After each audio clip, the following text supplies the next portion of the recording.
So it's raining outside, and I'm in the middle of a fibromyalgia flare. We have pressure drops. When I do too much, like I did a few days ago, if I'm dealing with other people's emotional outbursts or problems or stress, that can cause it as well. So what I'm doing right now, obviously I'm not out taking a walk, but I'm in my cozy, where I feel comfortable, and I thought we'd have a chat.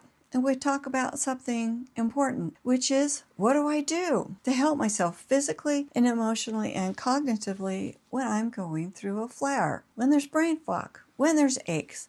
When I get a fibro flare, I ache. You know how you feel when you're getting the flu and your body aches all over? Feels like that, pretty much. And my brain gets foggy. And if I'm not careful, I can get discouraged. But I've learned what to do so that doesn't happen. So we're going to talk about it. When you have a chronic illness, chronic means you're going to have it for the rest of your life. And that can be really discouraging and hard to deal with, particularly if it's new to you. I've had fibromyalgia since 1989, so it's been a long time. And what I've learned is that my life doesn't have to be bad because of it. It's never going to be like it was before. I'm never going to be able to do the things to the level and with the intensity that I could do them before, but that's okay. I can still do things. If I just know there's going to be a real up and down, sometimes I'm going to be able to do things. Sometimes that streak is long enough that I kind of forget that I've got fibromyalgia, but those flares come along.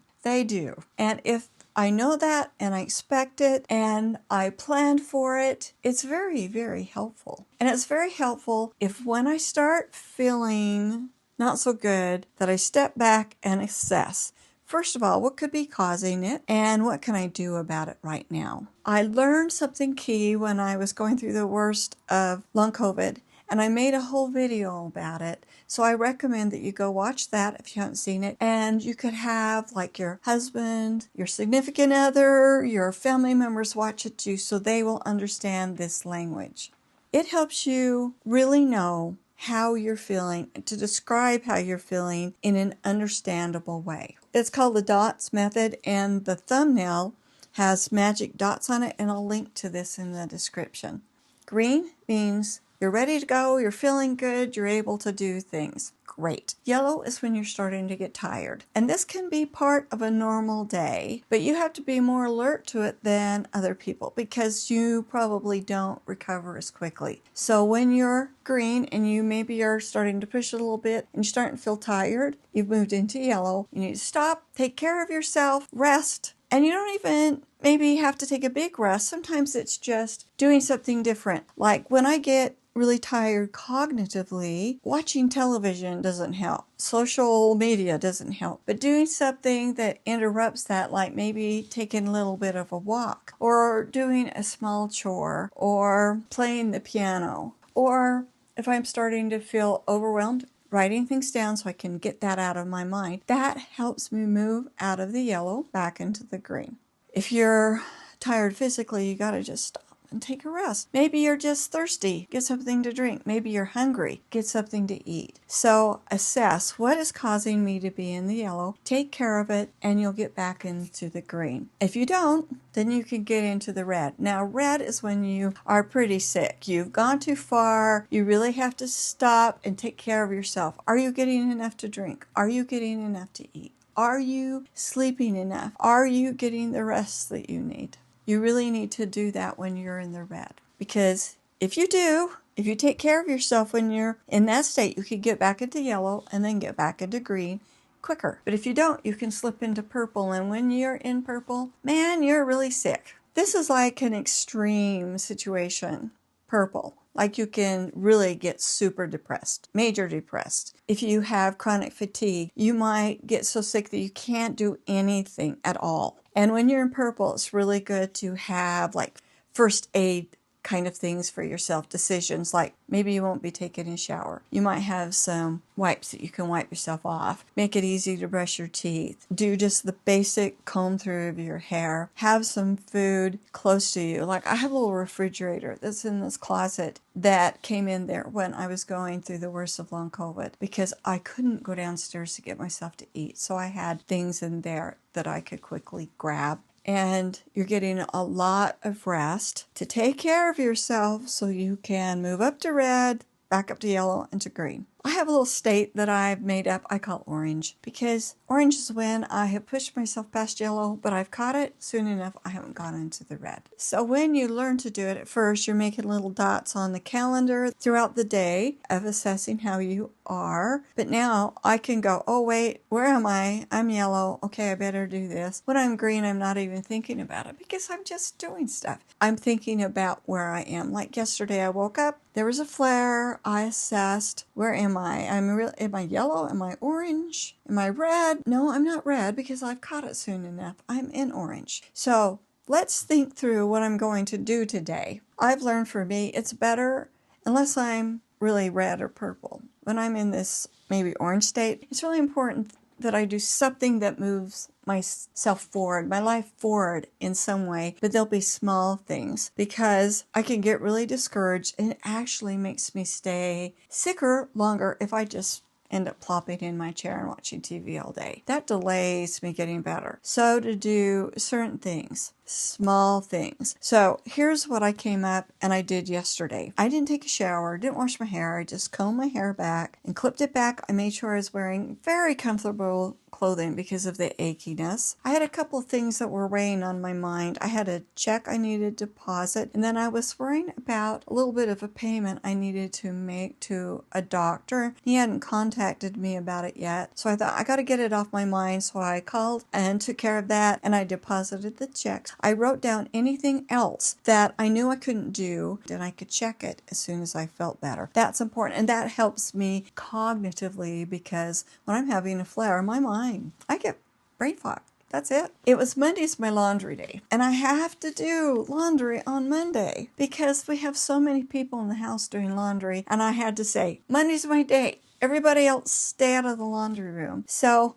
if I'm having a flare, I will do the very minimum amount of laundry and the rest will wait till the next week. But it's actually very helpful for me because then I'm not worrying. The laundry's on the same floor. We don't have a lot of laundry. The loads aren't big. I'm doing laundry for just me and my husband, not the entire family. And so I will kind of rest in between, do something that's relaxing in between, and then I feel better about it that I have done that. I did very minimal work in the kitchen. I just went down, my husband has rinsed and stacked all the dishes, so I just put them in the dishwasher. I got myself something very easy to eat, and then I came back upstairs later in the day because even on a flare, it will ebb and flow. I thought, well, I'm going to do something really fun that I like, and so I worked on editing a video, which I enjoy doing that. That's fun for me. But I paid really close attention to signals of fatigue, and I stopped. I didn't let myself push myself. Oh, I just want to do this. One more. Let me do this a little bit more. No, I'm tired. Let's stop. And then I really watch my thinking. I actually learned to do this when I was going through a major depression in 1996. Thoughts are not like the ocean that are just hitting and hitting and hitting the shore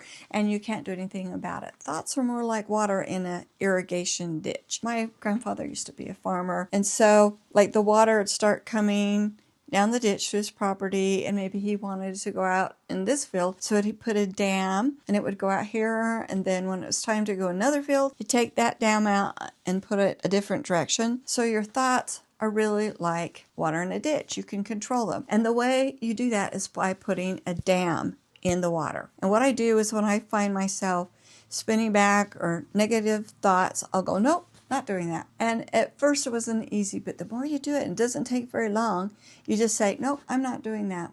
You stop having those kinds of thoughts, or they become easier and easier to manage. Another one that's really been helpful for me is to say, I've been through hard times before. I can get through this too. That makes you feel a bit more powerful, more in control. And with fibro flares, I'll say, okay, well, this will end. I'll just take care of myself now. This will end. That has been really helpful because I used to feel like, oh, this is going to go on and on and on. And over the years, I have noticed this is how long they'll generally last if I'm taking care of myself. This is how long they'll generally last if I'm not. And when I get sick, like a cold or flu, they seem to hang around with me a little bit longer. I just am more aware of it, and I know, okay, this is the cycle, but this will end. This is not permanent. When I have surgery, sometimes it can be a little bit longer for me to recover. But I've learned the ebb and flow. Okay, the first 3 days I'm going to feel like this. The first 3 weeks I'm going to feel like this. The first 3 months I'm going to feel like this. And it's going to end. And during that time I'm going to be getting better. It'll be an ebb and flow, but it will go away. It will end. And that has been a real key thing for me to realize. This is temporary. Even with something that will last my life, how I'm feeling right now today, and my legs right now are feeling kind of achy because we've got a lot of stormy clouds out there, but it's not permanent. Not even permanent within today. Besides assessing the colors like green and yellow and everything, I really do ask myself, what factors have added to this? And is there anything that I've been doing which is increasing the odds that I'd have a flare? Did I get enough sleep? Am I going to bed too late? Am I eating too close to bedtime so I'm not getting enough sleep? Because with me, sleep is where it's at. Can't control the weather, but I can control how long I sleep. So, if I got good sleep habits going on, have I been skipping meals? That's a problem I have.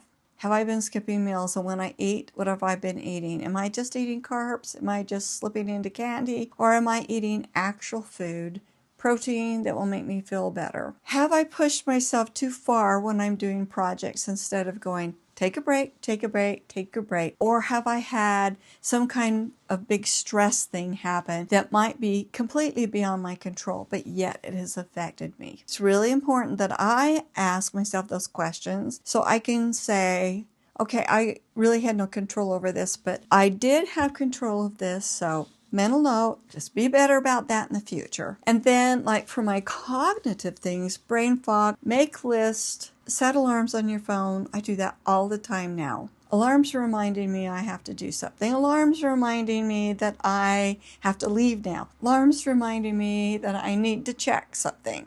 Check the food, check the laundry. So that I don't have to remember that, because honestly, I forget sometimes. I'm better about using planners, things that didn't used to stick in my mind, now stick in my mind.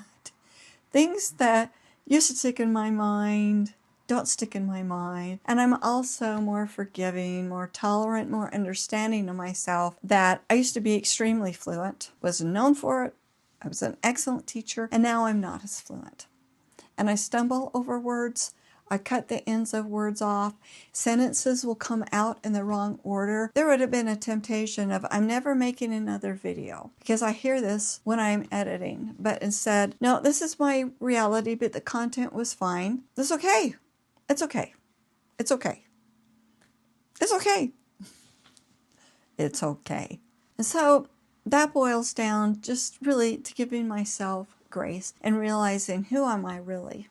Well, I'm a beloved child of God who knows me, understands me, gets me, is encouraging to me, and I do things that help me remember who I am and not get lost in my illness, not say I am fibromyalgia. That's my identity. No, my identity is this other. So praying, reading the scriptures, thinking how I can serve other people, be a good influence in the world. That helps me remember who I actually am and that I'm not useless. So if you're feeling useless, just know that you're not.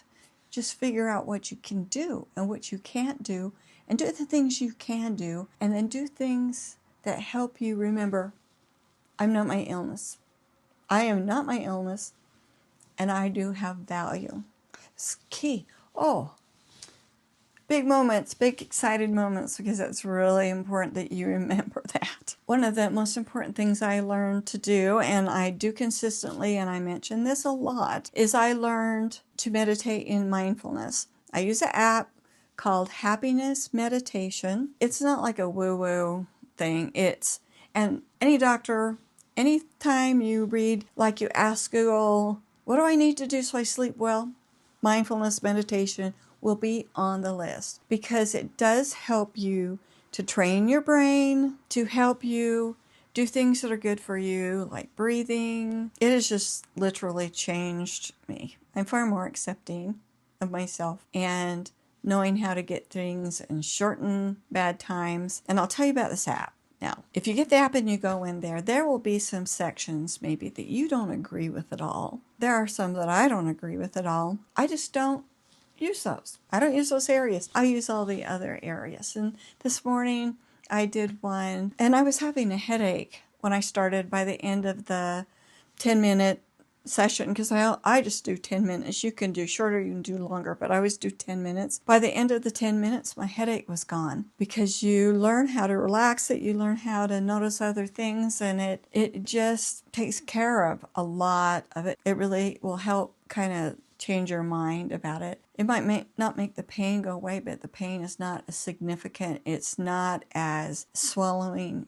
all of your tension. It helps give skills on how to deal with other people without what they're upset about upsetting you. There's just so much to it. Now, I've been doing it since 2020.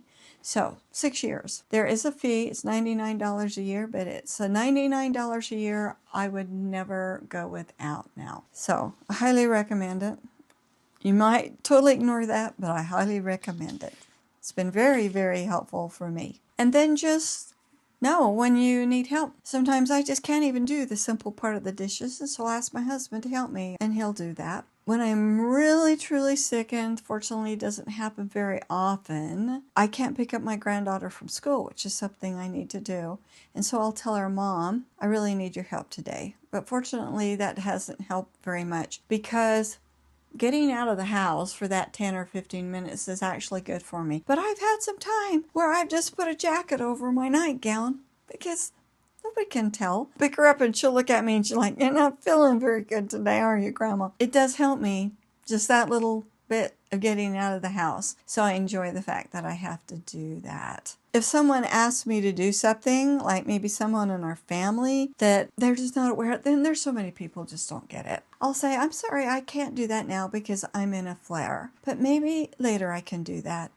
Or I have been able to just say, "No, I'm not really able to do that." Sometimes people will get upset about that, and you can see it on their face, but just have confidence in yourself.